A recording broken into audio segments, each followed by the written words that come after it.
C'est avec une immense fierté que je viens d'installer le nouveau commandant de la force unifiée de l'AIS. La remise solennelle de l'étendard marque le démarrage des activités de la force unifiée. À cette occasion, je voudrais d'abord féliciter et saluer le courage, le professionnalisme, l'engagement et surtout la détermination des ministres de la Défense, des chefs d'état-major généraux et surtout l'ensemble des forces de défense et de sécurité de l'espace AIS pour tous les résultats engagés dans le cadre de la lutte implacable contre les groupes armés terroristes. Et depuis la déclaration de Niamey le 6 juillet 2024, nos forces armées de défense et de sécurité ont engagé des opérations conjointes dont les récentes sont l'opération Iroko 1 et Iroko 2 qui ont permis la neutralisation de plusieurs chefs terroristes et la destruction de plusieurs sanctuaires. Et tous ces résultats ont été obtenus grâce à une bonne planification, un partage de renseignements à temps et surtout la mutualisation des efforts.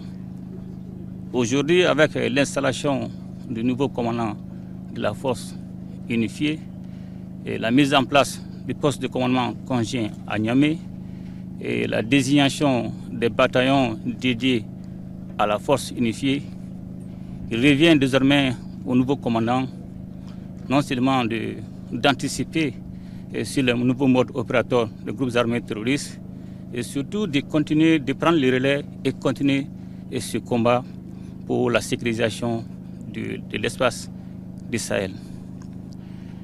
Aujourd'hui, les nouvelles menaces dont nous faisons face, ces menaces sont orientées en fonction des orientations des institutions, des sponsors étatiques pour soutenir les groupes armés terroristes. Et actuellement, nos armées font face à trois types de menaces dans le cadre de la lutte contre les groupes armés terroristes. La menace terroriste armée, la menace terroriste économique, la menace terroriste médiatique.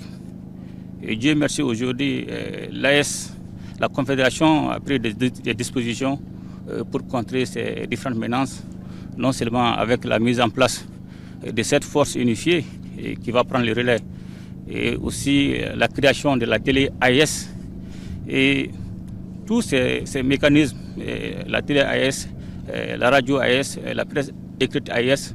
Ce dispositif va nous permettre de contrer toutes ces menaces. Donc je voudrais encore souhaiter bonne chance au nouveau commandant de la force. Et aujourd'hui, l'AIS est une réalité irréversible dont nous devons soutenir et surtout saluer l'engagement, la résilience et surtout le courage du peuple souverain de l'AIS qui a tout le temps soutenu nos forces armées de défense et de sécurité. Et je ne saurais terminer sans pourtant m'incliner devant la mémoire de nos disparus, civils et militaires sur le théâtre des opérations. Aussi souhaiter prompt rétablissement aux blessés. Comme nous avons dit, nos destins sont liés, un seul espace, un seul peuple, un seul destin. Et bon courage et bon sens à la nouvelle force unifiée.